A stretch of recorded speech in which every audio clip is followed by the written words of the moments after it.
You don't have to take drugs to be addicted. In fact, the most dangerous addiction in the modern world fits neatly in your pocket, sleeps beside your bed, and follows you everywhere you go.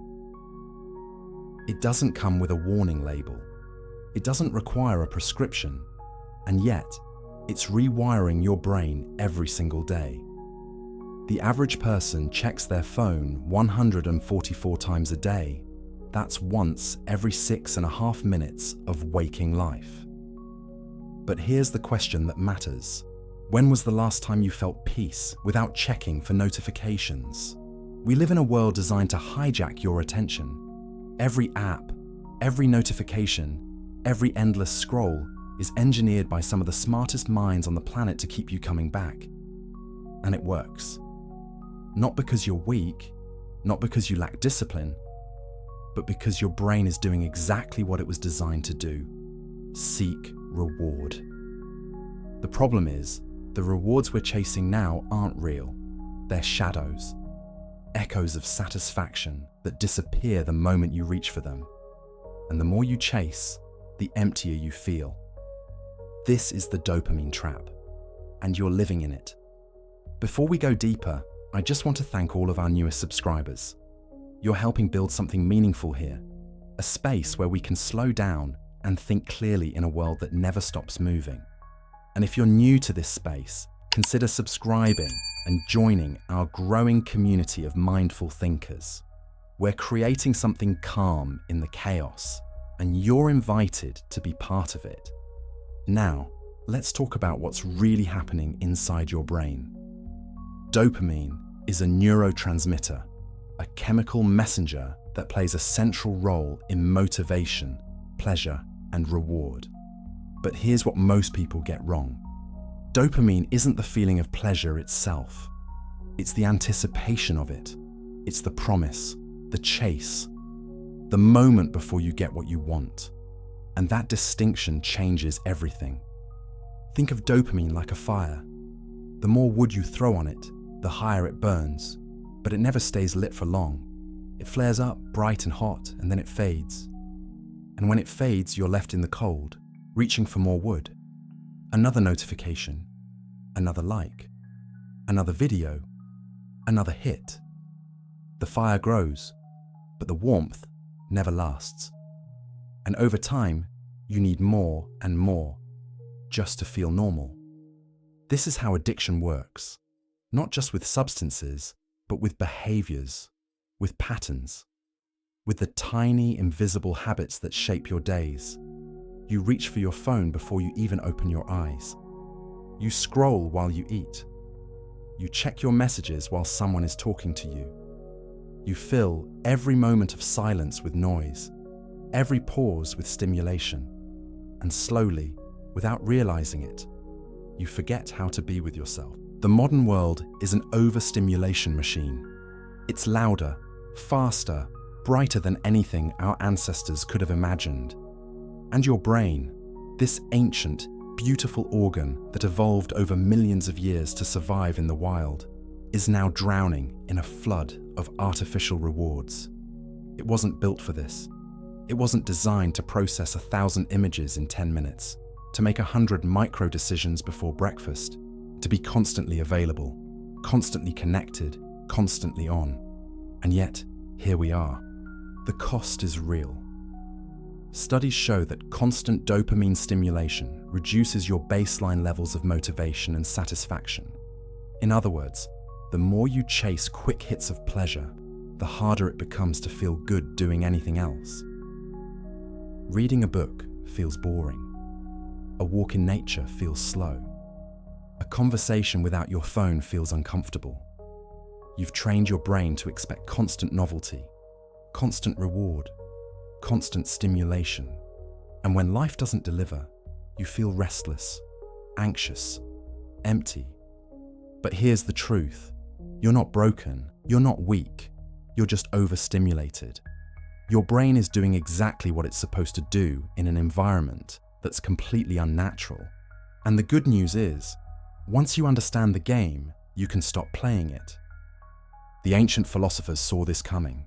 Not the smartphones, not the social media, but the trap itself, the endless craving, the insatiable hunger for more, the illusion that happiness is always one more thing away. 2,000 years ago, the Stoics were writing about the dangers of desire, the importance of restraint, the freedom that comes from needing less. Seneca said it plainly: "He who is enslaved to desire cannot be free." And Marcus Aurelius, the emperor of Rome, one of the most powerful men in the world, wrote in his private journal, "If you seek tranquility, do less." Do less, not more, less. This wasn't about laziness, it was about clarity, about focus, about understanding that the more you chase, the less you have. The Stoics believed that true freedom came from mastering yourself, not the world around you, from controlling your reactions, not your circumstances, from finding peace within, not without. And they were right. Buddhism teaches something similar. The Buddha identified craving, or tanha, as the root of all suffering, not desire itself, but the clinging, the grasping, the belief that if you could just get that one thing, you'd finally be happy. But happiness doesn't work that way. It never has, because the moment you get what you want, the wanting shifts, the goalpost moves, the fire burns bright for a moment, and then it fades, and you're reaching for more wood again. The Buddha also taught about impermanence. Everything changes, everything passes. Pleasure, pain, success, failure, all of it. And when you understand that, really understand it, you stop clinging so tightly.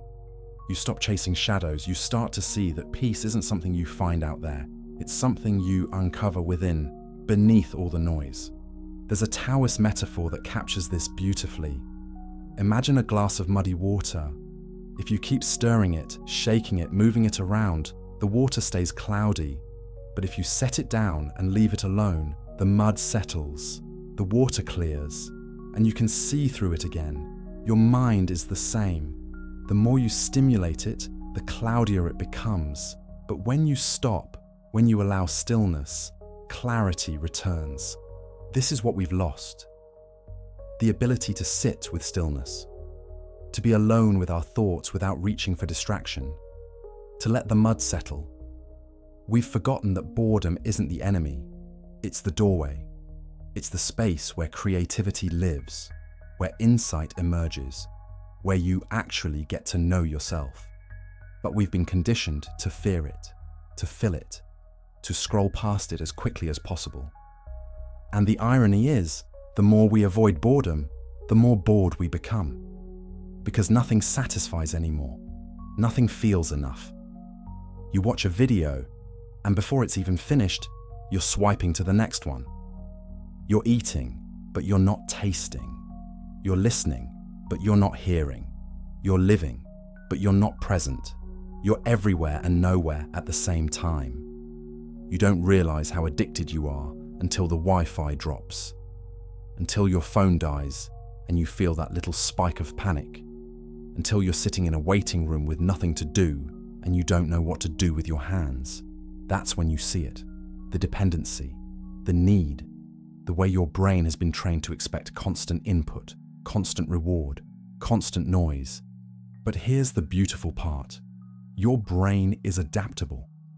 Neuroplasticity is real.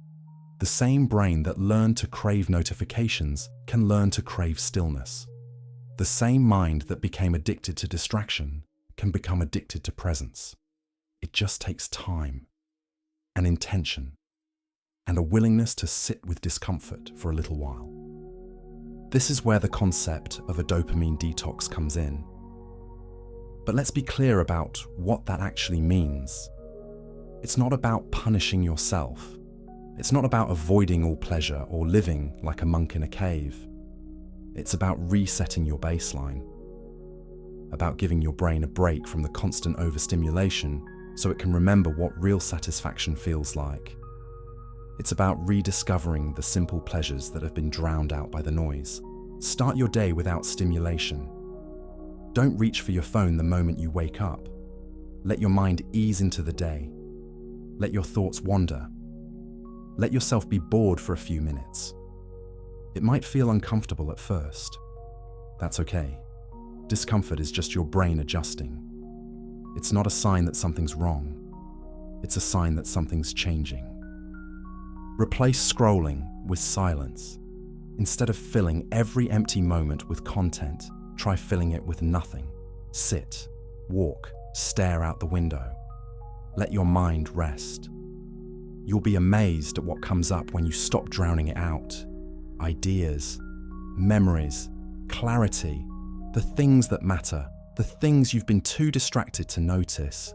Do one thing at a time. This sounds simple, but it's revolutionary.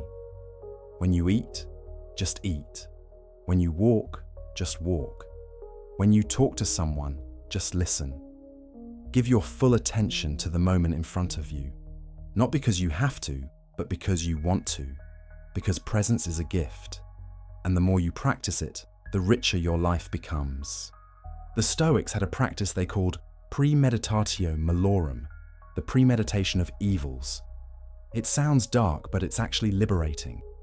They would imagine losing the things they valued most, not to be pessimistic, but to appreciate them more fully, to stop taking them for granted, to remember that everything is temporary. And in that remembering, they found freedom. Because when you stop clinging, you stop suffering. You can apply this to your relationship with technology. Imagine losing your phone for a week. What would you do? How would you feel? What would you miss? And more importantly, what wouldn't you miss? What would you gain? Time, attention, peace. The ability to think your own thoughts without interruption. The ability to be fully present with the people you love. Freedom is the power to pause before reacting. That's the essence of mindfulness. That's the heart of Stoic discipline. It's not about controlling the world. It's about controlling your response to it. When you feel the urge to check your phone, pause. Notice the urge. Feel it. And then choose. You don't have to act on every impulse. You don't have to feed every craving. You have the power to wait, to breathe, to let it pass. You are not your cravings. You are the awareness that notices them. You are not your thoughts. You are the space in which they arise. And when you understand that, really understand it, everything changes. Because you realize you have a choice. You've always had a choice. You've just been moving too fast to see it. Stillness is your superpower. In a world that never stops, the ability to stop is radical. The ability to sit in silence, to think deeply, to be fully present. That's rare. That's valuable. That's what the world needs more of. Not more content, not more noise, more presence, more clarity. More people who know how to be with themselves without needing constant distraction. Pleasure fades. That's not pessimism. That's just reality. Every high comes down. Every thrill becomes normal.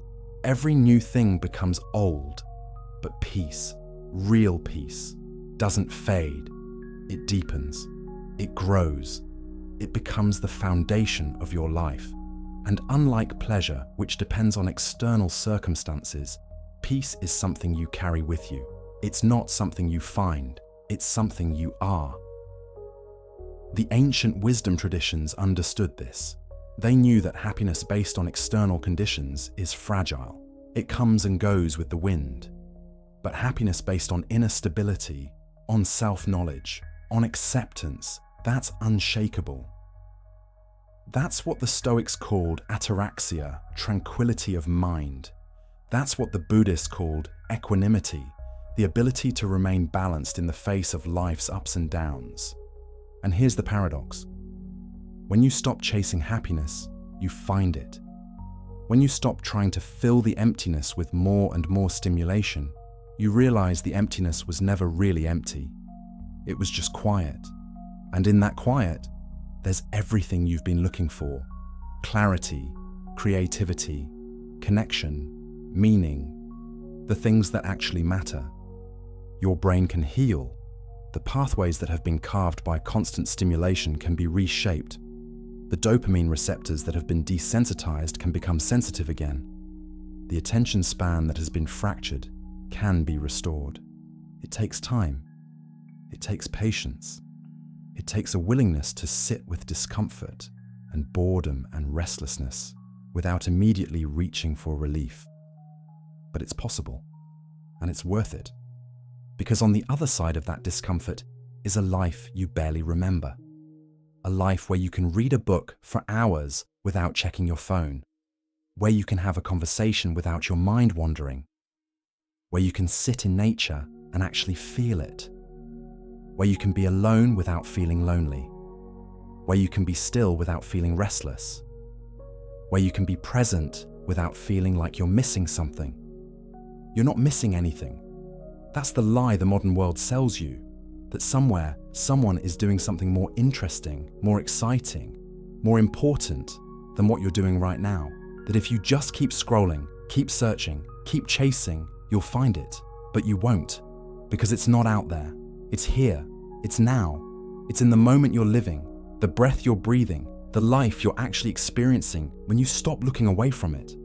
The world will always offer distraction. That's not going to change. The apps will get smarter. The algorithms will get better.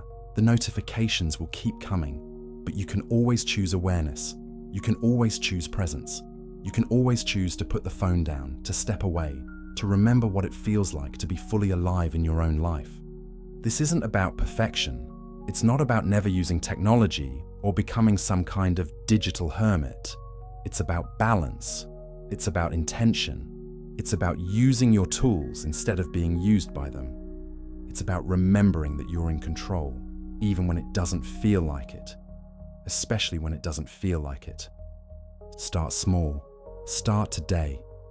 Start with one moment of stillness, one walk without headphones, one meal without screens, one conversation with full attention, one morning without reaching for your phone, just one, and then another, and another, and slowly, gradually, you'll start to feel it.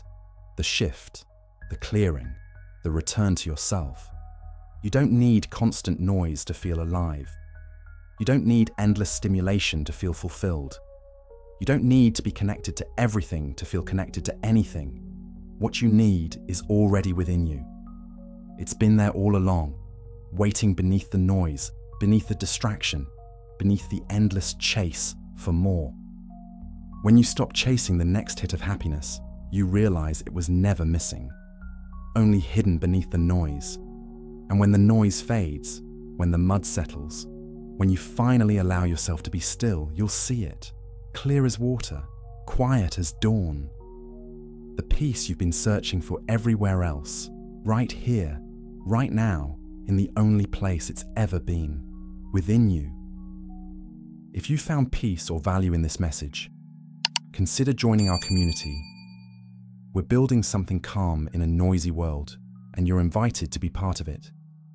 Subscribe, not because you need more content, but because you want more clarity, because you're ready to choose presence over distraction, because you understand that the most radical thing you can do in the modern world is simply be still. And together we can remember what that feels like.